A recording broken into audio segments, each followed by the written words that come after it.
straight shooter, the one and only Anton Daniels. What's up, big time? How are you, man? How's everything? What's going on, Mr. Smith? How you doing? Man, please, it's a pleasure to meet you, man. I've been looking forward to talking to you or whatever. First of all, here's what I want to do, because I respect where you're coming from. Even when you get on me, I'm going like this, well, damn, he got a good point. You got a good point. It's no big, it's all love, brother. I'm good with it. Let me ask you this question. How would you describe yourself, particularly in this day and age? Are you a conservative? Or are you just a YouTuber? Are you a podcast? What would you say? What do you want the world to know you believe you are? I wouldn't define myself as a conservative first. I would define myself as a saint first.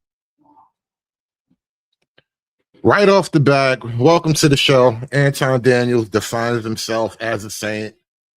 It's the nigga everybody loves to hate lately.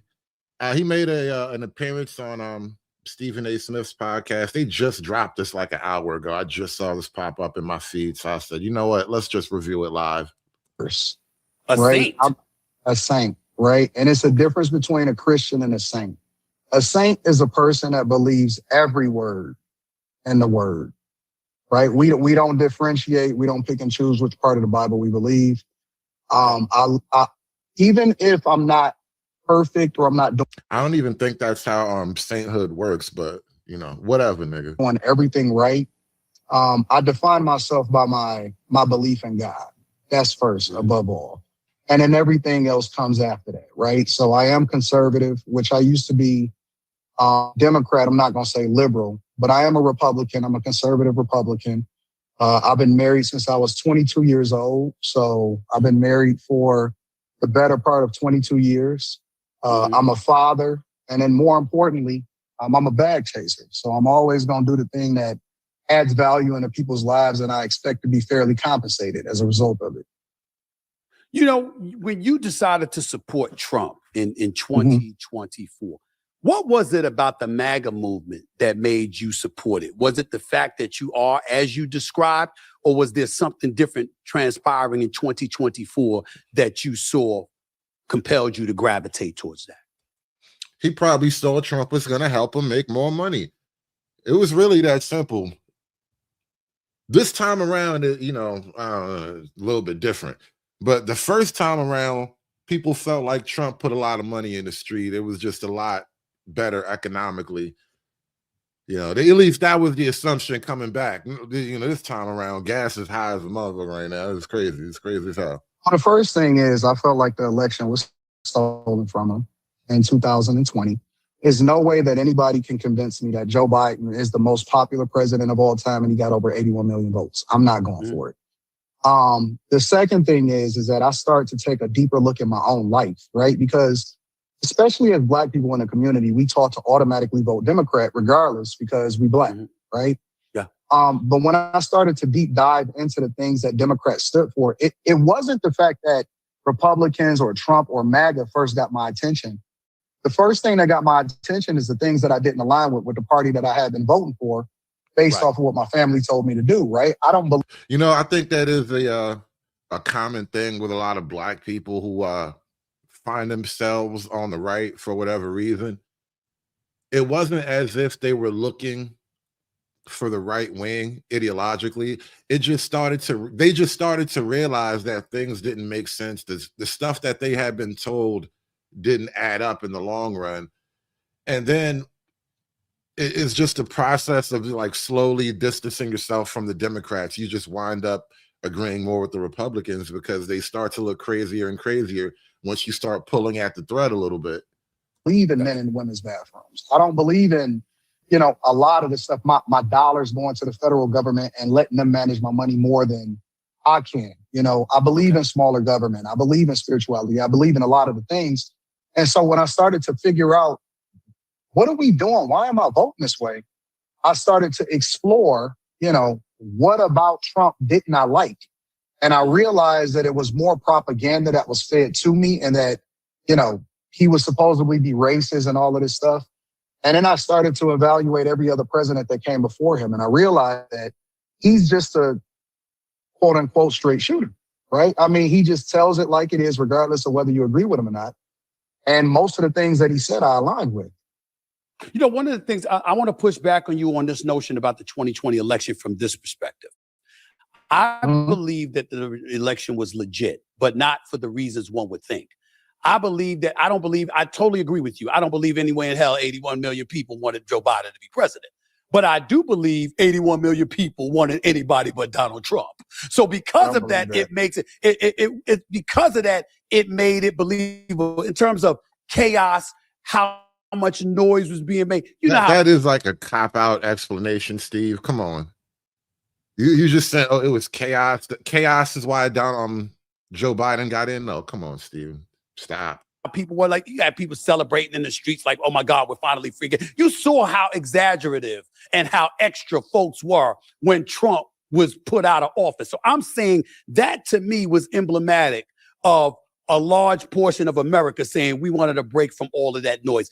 That's why I believe the election was legitimate. Okay, Stephen A. So let me push back at you a little bit. Sure. Why are Democrats so against voter ID? Well, hold on. We ain't got to, me and you align with that. It don't make no. I'm not supporting. Listen, you got to have an ID for everything. They ain't right. Please. I'm with you with that. I mean, I do think it was ridiculous, but I also pay attention to Senator Fetterman, who's been supported for the most part of the Republicans. When Fetterman said, quote, he said certain things about the SAFE Act are a bit extra. Yeah, you essentially got to have a passport, and it is more difficult to get ID, under these restrictions that they're putting out there than it was before. So I do believe that, but that doesn't mean that both sides can't come together and resolve that in a damn day.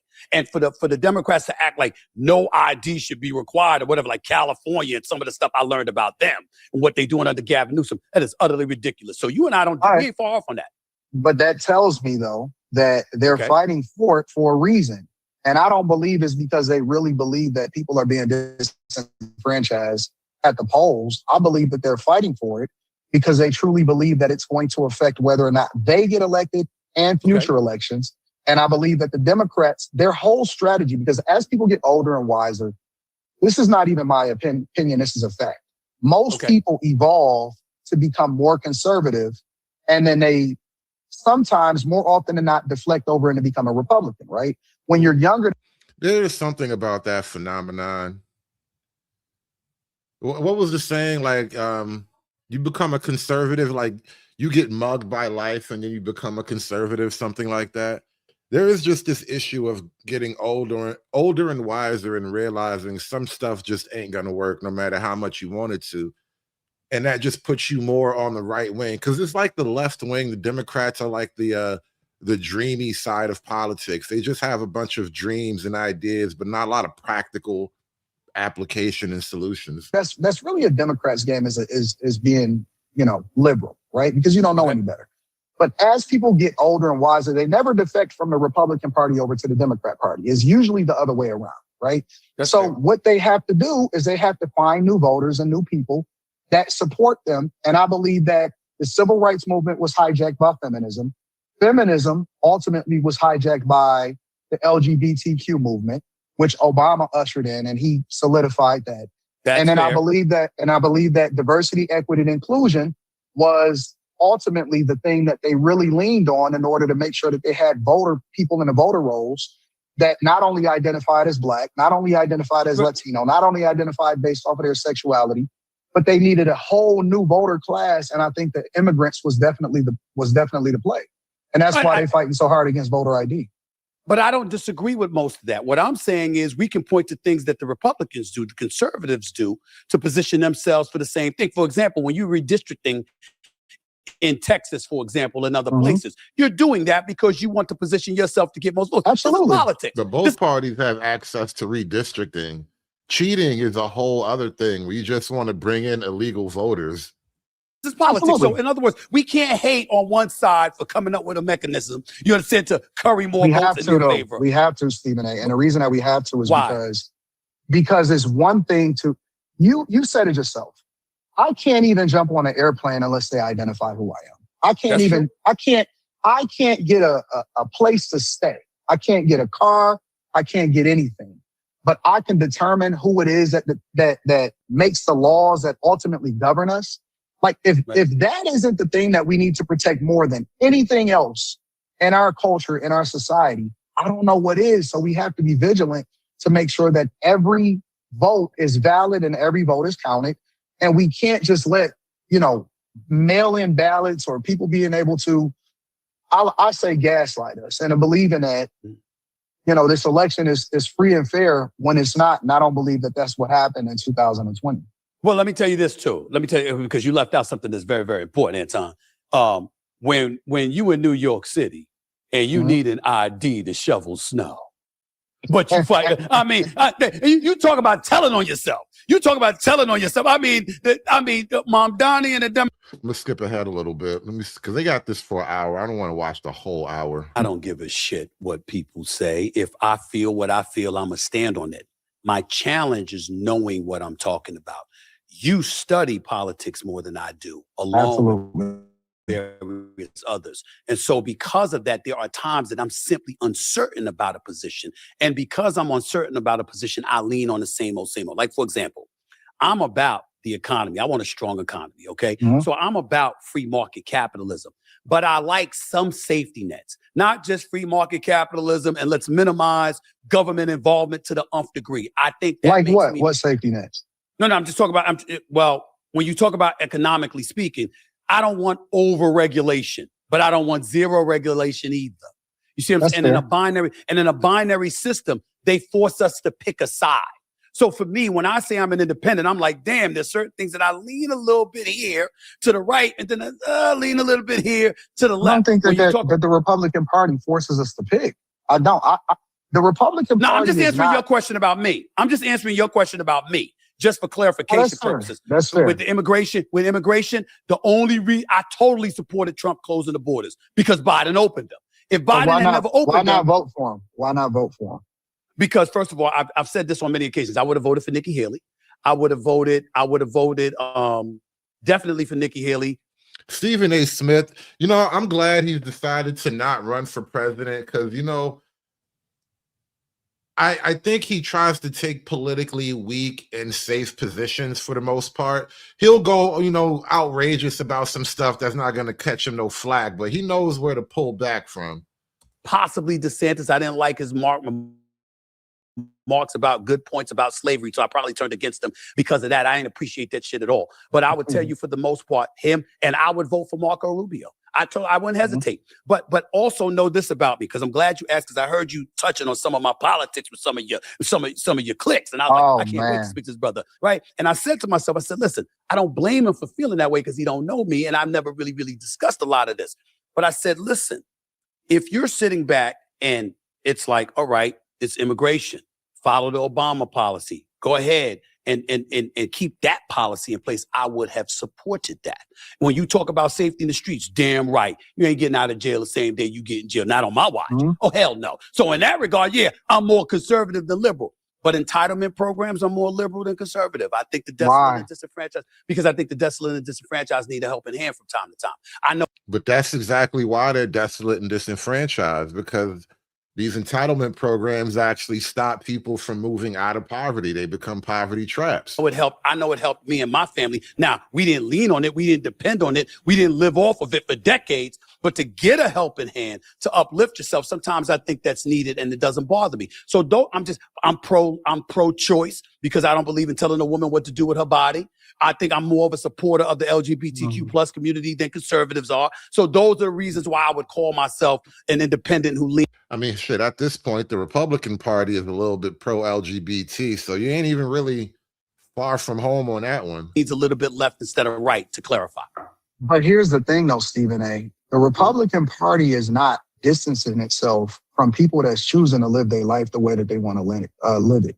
That's not the position, and that's how it's marketed from the Democrat Party.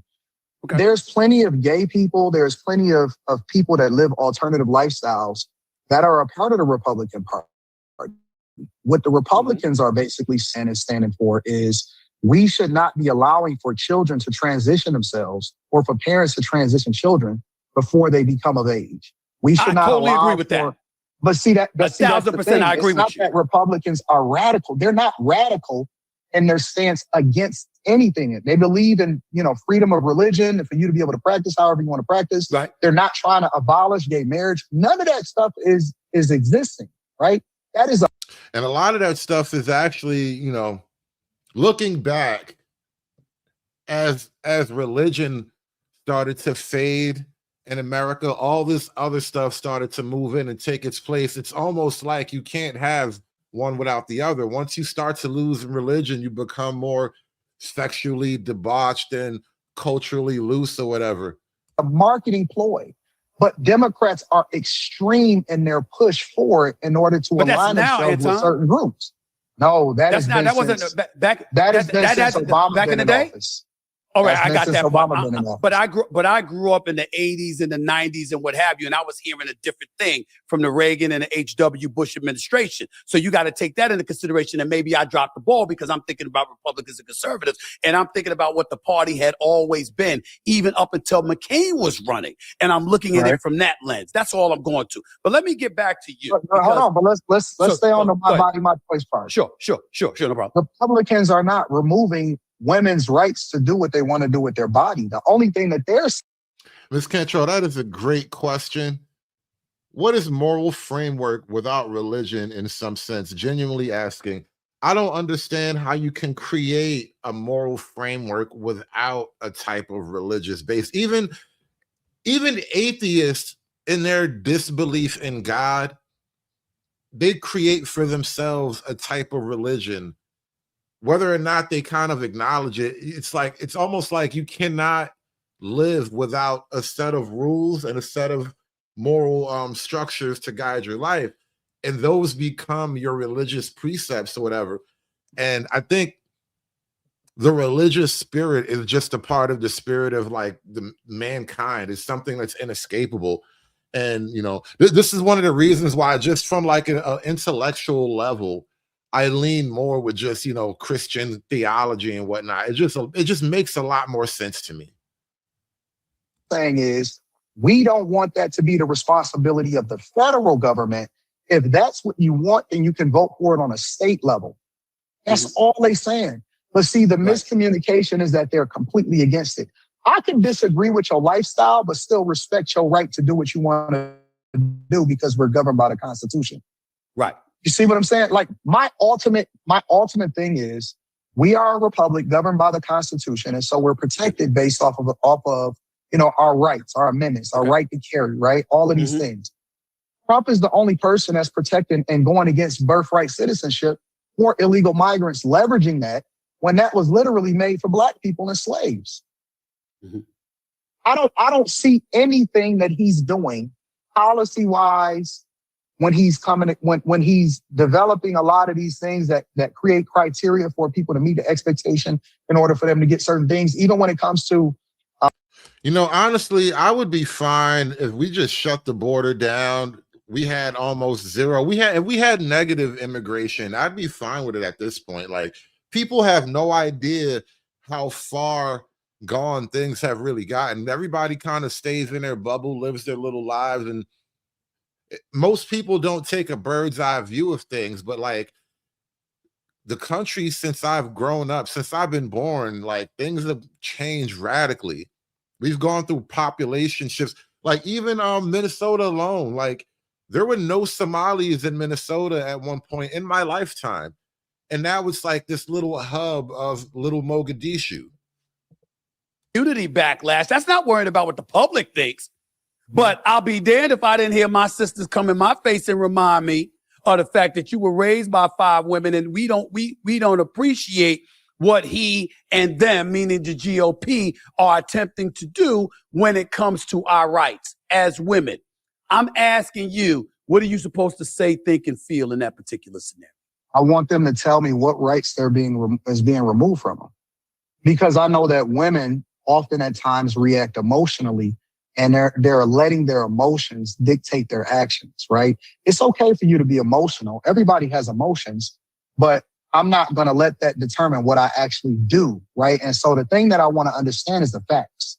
So I would have a conversation with them, and I would ask them, what right is it that's being removed from you? Because I don't see it. I don't see any policy. I don't see any legislation. I don't see anything that's being removed from you from a Republican perspective. You know what bothers me about this whole women's reproductive rights issue? It is like a generations long obfuscation of the point. At its most fundamental level, are you ending a human life? Yay or nay? And for reasons of sophistry, we have all determined that we're not going to talk about it like that. We're going to say, you know, it's not really real. It's a fetus. It's this, it's some other thing. It's not really real until it's like giving birth or something. All these other reasons. And then they say, well, you know, it's actually her choice. It's her body. It's her right. We start to come up with all these other reasons on top of it to get away from this one fundamental issue. And then this is the hypocrisy of it. This is how you know that on another level, there is no gray area. There is no sophistry about it. It's either or. Because let's say that you're driving your car and you get into an accident and that lady that you hurt with your car was pregnant. Well, now you just got two things to deal with. Like you will literally be charged with both of those things, right? That is how simple and clear cut it is. But on the other hand, you know, her body, her choice. It's really a hypocrisy that we just kind of force ourselves to deal with because, you know, reasons. As it aligns with their agenda. That doesn't make sense. How can you want to have voices in every part of government or voices that's different from yours or representation, but you don't want representation when it doesn't agree with you? Right. Like I can disagree with you on a particular issue, but it doesn't mean that I remove your right to vote or your humanity, or I can't agree with you on this other issue. But that's not what they do. They're not tolerant like they sell you. We all know that when it comes to cancel culture, the Democrats are the ones that are guilty of that. It ain't the Republicans 100%. and the right trying to get people canceled. It's the progressive left. There's no doubt about that. We see that every single day. As it pertains, and I'm glad you brought that up, as it pertains to my apology to Jasmine Crockett, what happened was Trump came out thereafter because I backed it up and I stayed on my position. Or not just the first time, but the second time. But then Trump came and used that as an excuse to start questioning her IQ and the intelligence of this black woman. And I didn't want to be a part of that. That's why I apologize for it. Look, you got shook. You backed off and you got shook. See, this is what I'm glad Stephen A stayed out of the race because he would have just made everything look weird. But it would have been on the left anyway. He wouldn't have been running as a Republican. But he would have like tried to give the Democrats some type of centrist credibility. And the Democrats are like they're fighting to go further and further left right now. And he would have just tried to like pull them back into the middle. But he's weak though. That's the problem. He doesn't really stand on a lot of really good issues. You can agree or disagree with it. You can't apologize for something that you didn't do wrong, Stephen. Well, again, but if I felt like I contributed to something that happened wrong to her, that was my only issue. But it didn't take away from what I was saying. Yo, acting like that ain't gonna cut it. Yo, that's not gonna win the election for you. That's not gonna win the Senate seat. That's not gonna make you have more power, more influence in the House of Representatives. That's not who you are. Sure enough, that's not who you are when you talk about sports. When you talk about sports, you say what you say, and it is what it is. Yeah. Look, I'm telling you, look, he calling him out right now. Now it's but Stephen A, you kind of punked out. That's just the reality of it. You kind of punked out. You was talking all of this shit about all of these black women in media. Then they all ganged up on you, and you was like, wait, I love black women. I love my baby mama. I never let her go. That was you. That was you, Stephen. But if man had to find out that his God was a woman, I say the black woman is God, and black woman is God.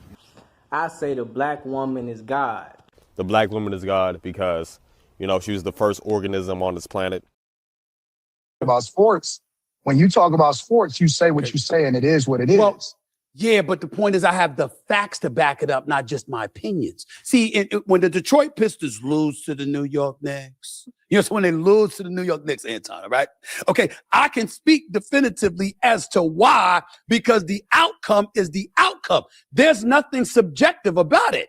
So that a lot of, and I get what you're saying, and I appreciate your comment about that, because a lot of people have looked at me, and even when they've supported me, they've been critical of me from the standpoint, yo, he's talking, but it ain't the same Stephen A. with sports. And I'm like, yo, I got facts to back me up. In politics, this is my perspective. And somebody comes up with something else, I'm listening to you right now. I'm going like this. Well, I did feel this way, but damn, he did make a damn good point here, and he did make a damn good point there. I got to listen. I got to think about that, because that's how it is. If they would have listened to you, she would have won. She would have won. She'd have won. We align with that, right? But instead, we're more focused on how we feel instead of the results, which leads back to your original question about having a conversation with your sisters. My goal is to get the best results. And ultimately, sometimes I can't even be the nice person to you because I have to be the best person for you, right? Okay. I kind of look at it, especially when it comes to women, because there are women that are still protecting my family and stuff like that, right? Ooh, now they about to get to the black women thing. And this is the problem. Not just the problem in Black America. It is a Western culture issue, but Black America has its own particular ups and downs and wrinkles and creases or whatever. And there is a near universal apprehension of exerting any kind of, I don't want to say like literal force, but just any will, exerting any will over Black women. It's almost like, again, it's like a sin. We were talking about religion earlier and how people just naturally create religion. This is like a sin in Black culture. You must always defer to the feelings and the emotions of the women. Sometimes I can't be, like I have a daughter, and I know that you have a couple daughters. I can't be her friend. I have to be her father. You see what I'm saying? So sometimes she doesn't know what's best for her, which I can lead her through that with a conversation. But more importantly, I need to educate her at the same time. But I still want the best results. And if people really cared about Jasmine Crockett, then they would have stood 10 toes down and told her the truth instead of just going along with the get along gang to make her feel good about it. And now she's not even a part of she got eliminated in the primary. There you go. Jasmine about to be out of DC totally. She about to go back to her little law firm in Missouri or wherever the hell she came from. Talking to Anton Daniels right here on Straight Shooter. Her shooter just got shot, basically. That's another thing, too. She had a security guard that had his paperwork was crazy.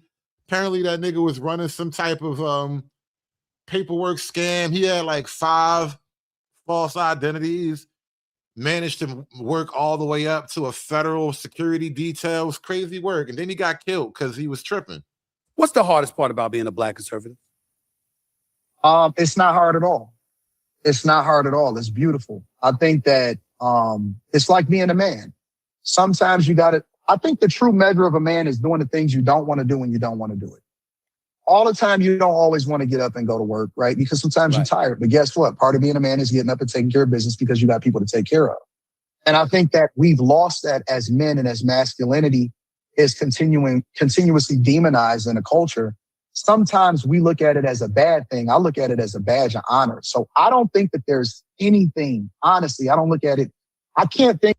You know what's interesting about this right now, too? And I think if you watch Anton Daniels and just sort of how he maneuvers, professionally in the YouTube realm, he's very intentional about how he like projects his image and all that stuff.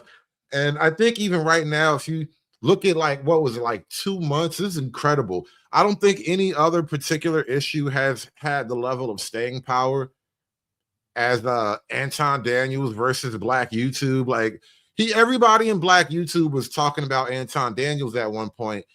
And for a long time, it just started, it was really like personal attacks. I didn't really cover it and I didn't want to get into all that kind of thing, but it was really like just very deep personal stuff. And from his point of view, I think this is a good move. He just grinds it out, get right back to just basic content. Got a big time interview with Stephen A. Smith, like staying like getting higher and higher, closer and closer to like mainstream presentation. Cause that's, I guess, the ultimate thing for media, right? You want to go as mainstream as possible. That's the widest market you can get in, is the mainstream. Right off the top of my head, something that I'm bothered by when it comes to being a conservative or Republican, because I just think it's an education process. In the same way that I used to critique and look at other people and say, man, I don't understand why they a Republican, is the light and the insight that I had to get. And ultimately it was people that stood 10 toes down and didn't change just because they wanted somebody to feel good about them, which gave me some incentive to do my own research. And then that's what led me to being Republican myself. You said black culture has become, quote, I'm reading from something that you said here, too victim oriented. But the wealth gap is real. But the wealth gap is real. The median white household has several times the wealth of the median black household, which I know you know. Again, victim morality. There is a morality of victimhood, and a part of this whole moral framework that we're talking about. Once you lose your religious, your Christian moral framework, especially because that's what Western culture was really built on. Everything that we kind of the invisible glue that held this whole thing together was like the Christian moral ethos or whatever. And as that fades, as it recedes from like the cultural zeitgeist or whatever you want to call it, it will be replaced by something. And one of those other things is now this morality of victimhood, as I've been talking about a lot lately, where you just revel in your victimhood to the point where you start to see like a nobility in your own weakness. Is real. The median white household has several times the wealth of the median black household, which I know you know. Where do you draw the line between personal responsibility and at least acknowledging structural barriers that may exist? I don't believe that there are any structural barriers in 2026. And I think to say that it is disrespectful to the people that was actually civil rights leaders that fought for our ability to do the things that we're doing today. We don't even show up to the polls. And most of the time, especially if it's a local election or it's an election that's off cycle from the national election, we're less than 20% showing up at the polls, but it's people that died for us to vote, right? We literally can determine our own future today. There's nothing holding us back. Now, if you told me this 100 years ago, 50 years ago, I might have listened to you. I might have took that and said, you know what, there are...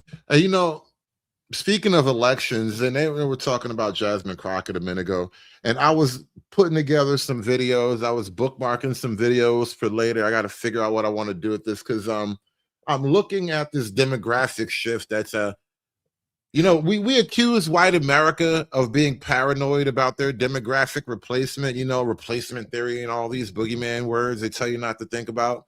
But Black America is facing issues like that as well, because not once upon a time, the political landscape of America was white Americans and a handful of Black Americans trying to fight the power and do right by their people, right? That was like, the civil rights era leading up into the 70s. And then it started to shift. Somewhere around, I would argue, in the 90s, you start to have a lot more Latino representation. And now that the Latino representation is just a de facto reality, you also have to deal with like this encroachment of the whole Muslim thing, the Islamic movement. Then you got like these Hindus, these Indians or whatever moving in. You got a lot of different ethnicities. And I think about it always in terms of, because I'm retarded like that, don't mind me. I always think about it like Afro Samurai. If you think about Afro Samurai, it was a great piece of anime starring Samuel L. Jackson. Actually, he voiced the main character, because I think Samurai himself didn't actually speak all that much. So the voice you heard for the most part was Samuel L. Jackson as like his little walking id, right? And the thing about Afro Samurai, in that world that they lived in, it was like this post-apocalyptic battling warriors universe. Weren't a lot of civilization, but there was some tech around. It was crazy. It was a wild mix mash of things. But the ultimate ruler of that world was a guy with the #1 headband, right? And Afro Samurai was on a mission to get to the guy with the #1 headband. And he wanted to fight him and become #1 himself. The problem is he was the #2. And having the #2 headband mean everybody else in the world has to get through you before they get to the #1 guy, right? And I look at Black America in that very same context. Once upon a time, Black America, we had the number 2 headband in America and the most powerful, dynamic, thriving culture since mythology, since Atlantis, you know, since before the flood, right? We're that strong. We're that heavy up in here, you know? And no other Black people in the world can claim, you know, being indigenous to a country like that. We've been here ground up, Revolutionary War shit. And so we've built this whole thing up as number 2, wearing the number 2 headband. And, you know, the civil rights era kind of put things in a hyperdrive, constantly want to take the number 1 slot. And ironically enough, it was in our quest to become number 1 that we invite all these other warriors into the game. And now we're outnumbered by the very people that we invited into the game. Meanwhile, all we wanted was to keep the number 2 headband on our never-ending quest to, you know, dethrone number 1. And that's really the ultimate joke of modern politics and Black America in particular. Back to Jasmine Crockett, the Latino vote is going to overwhelm the Black vote and effectively disperse the Black vote. You might have the South. I think the deep South, you know, Florida, Alabama, Georgia, South Carolina, Tennessee, those little core key areas you probably hold on to for a while, but you know, the wave is spreading. And a lot of it is self-inflicted, which I said again, it's a big joke. It's very unfortunate. Issues are self-inflicted. I'm just not going. Damn, what did he just say about self-inflicted? I just skipped ahead a little bit. It'll be a cold day in hell before I ever tell her that. See, you and I disagree in this regard. I believe that when you talk about most of our issues are self-inflicted, I'm just not going as high as the 98% that you threw out there. I think it's more like 70-30 personally. That's what I do. I think it's more like 70-30 in your favor. But I think it's more like 70-30. And here's why. Because I can use the word structural barriers, but then I can turn around when you debunk that and say, okay, no proverbial glass ceiling. I certainly believe that exists. There's definitely a proverbial glass ceiling. Because when you walk into, well, again, you walk in, like, for example, let me use me for example, because you'll appreciate this. So everybody talks about me and they talk about my contract and, you know, I signed this contract with ESPN. All beautiful. And congratulations on that. I appreciate that. And I saw your comments too. Thank you for that. But let me say this to you. Bro, it was after I worked in the business for 20 plus years. And if it was after I watched a multitude of people get their paper. So I have this saying, and I'll give you the floor to answer this. I've had this saying, when the white folks catch a cold, Black folks catch pneumonia. It's all. I wonder, again, in the grand scheme of like racial things in American history, I wonder if you could look at it from another way. And I'm going out of my way just for the sake of rambling and parable and all that. I want to propose an idea. What if Black America in all of our rise from slavery, our fight to get into different institutions, our fight to get into the educational field, all these different things, right? In the grand scheme of things, it's more like paying your dues versus being held back just because you're Black. Like, and I'm not saying that there are no racist individuals and there was never any racial incidents, but I'm really like big picturing this whole thing because I think that a lot of these conversations really, they refuse to appreciate the passage of time and the amount of progress and the span of effort and progress that had to go together in that passage of time to go from where we are. I mean, from where we were to where we are. Like, why should you go from like slavery to the moon just overnight? Like, things will take time, and nobody likes to hear that. Obviously, being the one asking for whatever you're asking for, nobody wants to hear that. But in the grand scheme of things, like maybe that's just how things work out. Always works for us. And the system is designed in such a way where it doesn't mean that you won't get yours. It doesn't mean that you can't get yours as a Black person. But usually there's a figurative line, and it's going to be somebody right ahead of you that's going to get it. That's what Who's ahead of you right now? Who's ceiling. ahead of you, Stephen A? Nobody. You ain't even. That's after, but that's after 20 plus years, though. But that means you worked your ass You off. paid your dues, bro. Everybody got to pay their dues. And this is what bugs me. What bugs me about black people and the Democrats right now, especially black Democrats, the whole black congressional caucus and whatnot, you're basically throwing away the legacy of America that black people pay dues into. You're giving away to all these foreigners who are just showing up with their hand out. It's not even a reflection of what your life is. But because what I'm saying to you is that just because I'm not encouraging anybody to embrace victim mentality. I apologize if I gave that impression, but I had to be that dog. I had to push through. I had to keep going. All I'm saying is I acknowledged in my own mind some of the barriers that I was going to have to maneuver my way through in order to ascend. I knew it wasn't going to be easy, and I wasn't going to embrace the victim mentality, but it doesn't mean that I was walking around acting like it didn't exist. I just knew I had to overcome it, because bitching and whining about it ain't going to get it done. I knew that.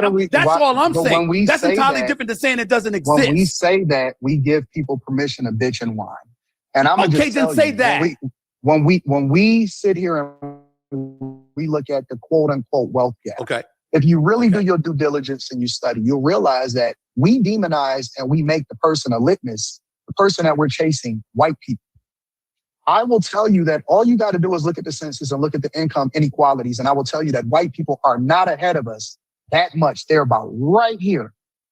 The real people that's generating the most revenue and the highest household income on average are Indians and Asians. Yep. Mm-hmm. It's not white people.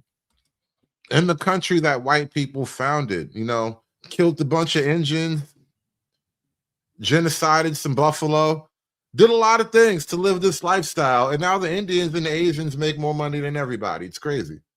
So why do we use white people as the scapegoat or as a measuring stick for what it is that we need to do, and automatically qualifying them? Because I can tell you, when I was in my software engineering classes, there were no black people. All of them was going into business. All of them was doing marketing, and all of them was doing a bunch of stuff that they wasn't really trying to do because it was easy for them to stay in school and still qualify for their student aid. Mm-hmm. They're not picking STEM fields. We're not picking the right curriculums. We're not going into healthcare. We want to always take the shortcut as a culture, and that's why I say that the culture is trash. It's not black people. It's the thing that we celebrate the most that ultimately is the thing that holds us back. The culture is toxic, and we push it and we promote it. And as long as we continue to believe that it's systematic things that's holding us back, then we'll never get to the place that we're supposed to be at. So essentially, I'm willing to concede, first of all, that everything that you just said is on point. What I'm saying to you is me acknowledging whether it's a proverbial glass ceiling from time to time or whatever, it's not the same as, okay, you're encouraging folks to embrace a victim mentality. I might sit up there and tell you the obstacle, but at the end of the day, you still got to overcome it. It won't have no damn excuses. Like you said, I got 2 daughters. Look, But stop telling people that it's an obstacle if there's no real statistical proof. There's only like anecdotal, historical evidence at all that there's obstacles today. Like, we're living in the shadow of something that's just not really real anymore. Want to hear excuses. You're still saying you educated, you smart, figure it out. I'm gonna help you as best as I possibly can. But we ain't adopting and embracing this mentality that there's no way we're going to succeed because there's barriers in our way that are unfair. Get the hell over it and let's figure out how to do it. I think we push it. Even in 2026, we push it. Really? And that's in what 2026? Absolutely. We push it. We push it with diversity, equity, and inclusion. We don't feel like we can get a job unless somebody gives us a leg up. But diversity, equity, and inclusion, black folks weren't even the primary beneficiaries of it. It was white women. But you can't sell that to them. You tell that to the 300,000. Hell, I think it's like up to 500 now. But tell that to all the black women out there looking for jobs right now. I've been doing a lot of content on the unemployment crisis and black women looking for jobs. It's been day 444. I've been out of work and yada, yada, yada. I've been covering a lot of these things right now. So something has happened. And honestly, if you ask them, a lot of them will tell you ever since the cutback on DEI, It's been hard out here for a bitch, man. I'm trying to tell you, it's been real hard on a bitch's shoulders, bro. Can't tell them that because they still believe that that is something that they need and it's a handicap, but it really didn't even benefit you. And that's my whole point, is that you don't need it if the person that benefited from it the most is the one that you're using as the litmus. Then why would you have it as a part of your agenda? Why would you have it as a part of what you need in order to be successful? You don't need it. I see people every day criticize Martin Luther King and they say, well, part of the reason why we are today, what we are, is because we should have stayed segregated and we should have depended on ourselves in order to continue to be successful. When you can't have it both ways. I disagree with that narrative, but you can't have it both ways. You can't say that we should have been integrated while at the same time criticizing a system that we integrated into. And then at the same time say that, well, you know what, we would have been better off if we'd have stayed to ourselves. You can't have it both ways. And we speaking with forked tongue because we're looking for an excuse for why we're not successful instead of just doing what we got to do. Life is hard for everybody. There's plenty of white people every single day that's suffering. They on drugs. They highly medicated. They on government assistance. More white people are on government assistance than any black person, any black culture, any part of black culture in the United States of America. Life is hard for everybody. Don't all lives matter me, bro. Whatever you do, don't hit me with the all lives matter. We're not allowed to do that in black culture. We're not supposed to all lives matter each other. Brother. But when you ask yourself the question, what specifically did he do for black people? You come up with nothing. Zero, zilch, nada. So how can we hold Trump to a standard that we don't even hold the first black president in the United States of America? But you just acknowledged earlier what Obama inherited. You understand what I'm saying? That you could get to the Affordable Care Act, 24 million people. I'm sorry, 24 million additional people on have healthcare insurance. You could put, some people will point to that. Some people will point to that. The healthcare system as it stands today, the Department of Education as it stands today, it is all horrible. It is bad. And again, we diverting away from the question, what specifically did he do for black? I don't think anybody outside of government or media ever praises Obamacare. You'll never hear old ladies be like, oh my, this is Obamacare. I'm so glad. You'll never hear old guys like, thank God that nigga Obama, he's a darky, but he looked out for me. You never hear that. You only hear people in the media saying Obamacare did anything. People, because we hold Trump to a standard that we don't even hold Obama to. That's good. Nobody can point to one thing. I could tell you what he did for the LGBTQ community, though. Fair enough. You're moving deeper into political commentary, obviously. Elections, Trump, black conservative space. Are you yourself becoming a political figure in your mind, or is politics just content? No, I'm deep into it. I don't think that you can divest from it because it's a lifestyle. So for example, I believe you should live and be a reflection of whatever it is that you stand for, right? And this is why I hold a lot of people accountable for some of the things that they say, because it's like, well, your life isn't a reflection of it, right? Let's say, for example, the relationship space. And everybody can have commentary on a relationship, but very few people have been successful at relationships long-term or been successfully married. So I give a little bit more. Oh, shit. He about to get into the relationship talk. People been, and I'm not falling into it. I'm just saying, people been making all kind of wild accusations about you and your relationship and your associations with this one and that one and who you take on trips and what hotels and all the things. People have been saying all kinds of things about you. Credence to the person that's a reflection of it. Or you could say a preacher, right? Who would go and listen to a preacher that's not a reflection of the thing that they preach? Once that preacher gets exposed, then it's all downhill from there, right? So when I say that I'm moving deeper into the political sphere, I don't think it's a limit for me, honestly. I mean, at some point, I'll be honest with you. And one of the reasons why I'm still here in Michigan, I got Detroit on my back right there. And shout out to everybody that's in Detroit. I might run for office. The only reason that I haven't so far. Damn, that would be wild if a YouTuber actually makes it in the office. And that's the point. I would actually like to see Anton make it in the office. We don't have to agree on everything, and I don't care about all that other personal YouTube content shit. But I do like the idea of somebody like him making it. You know, we need fresh new blood up there.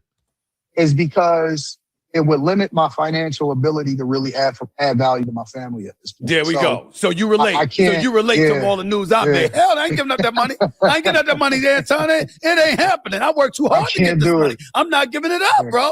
I'm not doing I'm not ready for that. The politicians are asking for the money we making. Why would I give that up? Why would I give that up? Because I believe that, you know, you truly have to be a public servant. I don't like the political landscape. I think that Congress, it aggravates me that Congress still gets paid while they control the purse strings to the country, and TSA agents ain't getting paid. I believe that they need term limits. You know, it's a lot of things that I think needs to happen. But more importantly, I believe that the true heart of what we do is what we do locally. I know we focus a lot on what's happening nationally. We focus on Congress. We focus on the president. We focus on the Senate. But we really need to be focusing on millages. We need to be focusing on policy that's happening inside of these cities. I see what's happening in New York. They promised y'all a lot, but now they're looking to raise property tax values maybe 10%, right? I think that local politics is more meaningful than what's happening on a national scale. Got you. Before I let you get on out of here, just a few more questions. When you think about what you've done and what has resonated most, some people would think it's you and Corey Holcomb. Some people would think it's your politics. I mean, what was it? What was it? You had to mention that. It all started there. Isn't it crazy how that thing just keeps resonating? I was wondering if it would ever get mentioned at some point. He at least touched on it. They probably had an agreement. They wasn't going to get into it, but, you know, we're going to joke about it, like wink, wink, nod, you know. Good for you. I mean, what that experience, I watched it. I ain't got too much to say about it. I ain't trying to get in that mess. I'm surprised. You should. Well, you know, just listen, man. You know, listen, cats gonna talk, and you know, I'm like this. I got mad respect for how you handled yourself. I tell you that much. I got mad respect for how you handled yourself, and I think that it was a good conversation ultimately. But clearly, things almost went off the rails, and I'm glad it did it, because that wouldn't have been a good look for two brothers. No, absolutely not. Like that. Yeah. So, what were your thoughts? First of all, how have things been since that happened, and most importantly, do you like being popular for stuff like that? Or is there something else you like being popular for more? I don't care about what I get popular for. I just think that I need to become more popular. And the reason that is because I think that once people discover you and they start to do a deep dive into what your conversation is or what your content is, that's the thing that then resonates with them. So people go viral every single day, you know, for different reasons, but they're one-hit wonders, or they fall off because they don't have anything that's relevant that allows for people to still follow them and keep them. So popularity. You know, as he's talking, I'm thinking about Jay Prince for president.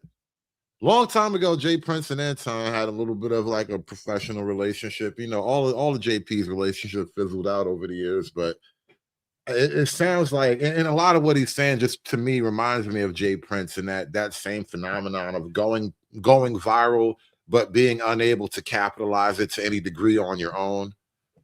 Getting the word out and becoming more visible is necessary in order for you to be successful financially, is necessary in order for you to be successful as far as getting the word out or what it is that you're trying to change as far as the culture. So it doesn't matter to me. Politics, popular culture, I'll take it all. But the algorithm, I don't believe that there's any such thing as bad news. But the algorithm rewards the most provocative version of oneself. True. So how do you make sure that the version that goes viral is also the version that's the most accurate? Well, I don't care about which version goes viral, because people gonna do what they're gonna do, right? So I look at it as, I put the medicine inside of the candy. The entertainment is why they discover you. The medicine and what you do for them is how they stick around, right? And so, I mean, that's the old media adage, right? There's no such thing as bad press, right? At that point, it's all about how you ride the wave.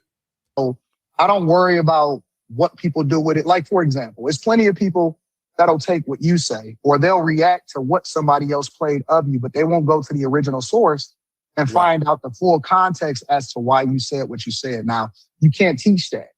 It's a certain type of person that's going to go to the original source and want to watch the whole thing, right? I'm the type of person that I want to read your whole book because I want to understand the mindset as to why you did it when you did it. Mm. You can't teach that. So people are going to discover you and they're going to take the information and they're going to do whatever it is that they're going to do. I can't control that. The only thing I'm going to do is keep doing what I'm doing.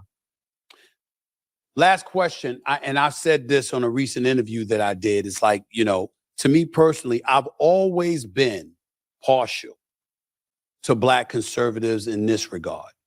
I think that Black conservatives have been victimized. Even, no matter how many times I went to the poll and voted for a Democrat, it always discussed. That's right, Stephen. I'm a victim. You hear that? I'm a victim. Me that the default position is you must be a sellout if you are a Black conservative, as opposed to hearing why one of my best friends is a diehard Black Republican.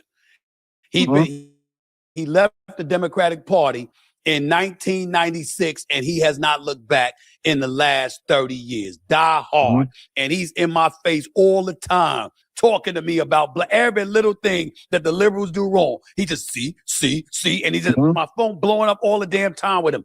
And I've always been partial from the standpoint, I don't give a damn how supportive I was with the Democratic Party. I've always been, wait a minute, why did he say or she say that? Yeah. Why did he feel that way? Let's hear what they have to say. And based on that, I will make my decision about how I feel. Not automatically my default position is they ain't down for Black people. They don't care. Do you ever see that kind of mentality being rectified, particularly in this day and age, considering how hostile things are? Never. It'll never go away. It'll never go away. As long as Black people are in the grips of the Democrat ecosystem, which again, I don't think is going to go away anytime soon either. But that's really what it is. As long as Black folk are, heavily left-wing associated, you just can't break that because it's too much. It's baked into the cake. It's just baked into the cake. You can't get it out, can't extricate it. It's just there. I watched this past weekend, Boys in the Hood. And it's so funny because as I watched that movie, and it came out in the early 90s, I also watched New Jack City and I watched Menace to Society. And we did like a film study. We got this little group that we do a film study. And what I realized is that we haven't changed as a culture since the early 90s. We have the same narrative. We have the same talking points. We look at women the same. We look at the system the same. We have not changed. The hood is the same as it was back then. Everything is literally the same. Now, that was the 90s. I would argue all that goes back to like the early 80s, late 70s. Because the gangs themselves didn't start up in the 90s. The gangs themselves are a little bit older than the 90s. It's just things kind of took on a whole other life. But like that culture goes back before the 90s. We are in 2026, and our children, the culture, people that have never experienced racism before in their life, is claiming racism and saying that the system is against them, and they haven't even lived life long enough to see what the system is. Their brains aren't even fully developed because your brain isn't fully developed until you're in your mid-20s. They're automatically teaching racism, and they're teaching victim Olympics to them, and it's a generational curse that we continue to pass down. And we continue to pass down. I don't think that it's ever going away. I don't think that it'll ever go away until the end of this earth. I never see it going away. Racism will be a part of the conversation. Gentrification will be a part of the conversation. Systematic oppression will be a part of the conversation. All of these are talking points and terms that we use to justify why we are in the place that we are. And that means there will only ever be a handful of Black people at any given time who are just bucking the trend and breaking the mold. I don't see it happening. The only thing that you can do as an individual is to do your part, get the beam out of your own eye, and be a reflection of the thing that you advocate for. They can call me a sellout, but everybody that works for me is Black. And 80% of them are women. You see what I'm saying? Is it about your talking point, or is it about what your life is like? Right. So I don't pay attention to it. My goal is to save who I can, add value where I can, and make as much money as I can. Last question to you. If you had your way and you got to impact me, and my mode of thinking or what I choose to articulate or whatever, what would you do? What would you do, Anton? If you put me in one of them spin things and just tried to change me up, what would you do to me, Anton? What would you do? Honestly, it's a difficult question because I understand your position and I'm looking at it from your lens, right? So, for example, I understand that you're wearing multiple hats and you're crossing boundaries when it comes to sports, politics, popular culture. I watch everything that you want. I read your book, obviously. I look at the podcast that you go and visit and you know, how you talk about your life and even relationships and things like that. And so you're kind of stuck between a rock and a hard place because I believe that one of the reasons why you are so successful is that you're able to navigate through all of these different lenses while at the same time not alienating anybody in particular. To answer your question with that context, I would push you to be 100% hardcore Republican and standing on that because I think that it's the right thing to do. And I think it's the true representation of what Black people originally are. We are a party. We originally from the Republican Party, right? We are conservative people. That is actually true Black history, though. And then that whole thing about the party switch and all that, all this is propaganda. So much of like commonly held Black historical beliefs are just propaganda, you know, little white lies and historical fictions and whatnot. So much is just bullshit. Everything that we do, from the way that we live our lives to the money that we make, and even how it is that we raise our children, we are supposed to be a conservative people. So if you're asking me what I would tell you to do from a moral perspective, I would say to lean more into conservatism and to be a Republican. If you're asking me what I would tell you to do as far as making sure that you impact the most people possible, especially whatever your future prospects is, I'm hearing that you're thinking about Mullen running for office one day, then I would tell you to continue to do exactly what you're doing. But it depends on the path that you're trying to take long term. Great answer. Look, my man, I appreciate the time. It was a great conversation. Glad to finally meet you. I appreciate your work, even when you're getting on me. I'm getting you on my show, Stephen. Yo, it's done. It's done. You say it, I'll be there. You have my word. Listen, hold on, but before we go, man, you are truly a legend. Real talk. And I believe in giving people their flowers. The same way that you give other people their flowers, you deserve your flowers. I think you are incredibly underrated. You worked your butt off. Nobody handed it to you. And more importantly, you broke barriers and you opened up the doors. And when you see all of these people doing some of the same things and they're trying to follow in your footsteps, whether they're former athletes or if it's people that just want to get into some of the same spaces, you are the blueprint and you should be celebrated today, not 10 years from now, not 15 years from now, not 20 years from now. I don't care what they say about you as far as the people that may not care for you or like you. You are truly a trailblazer and you deserve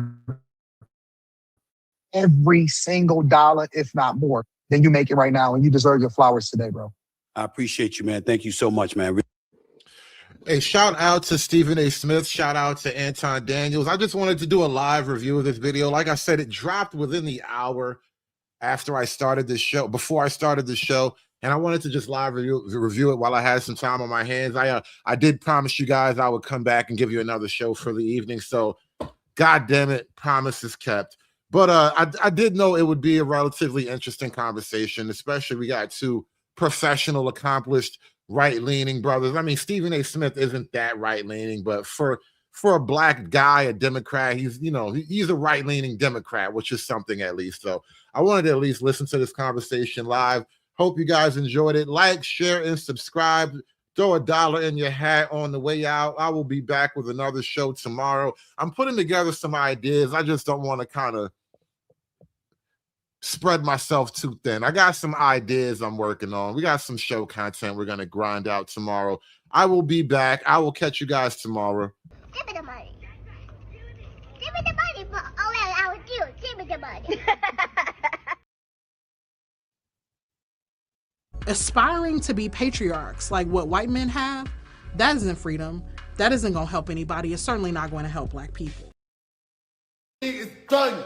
It's done. It's done. It's done.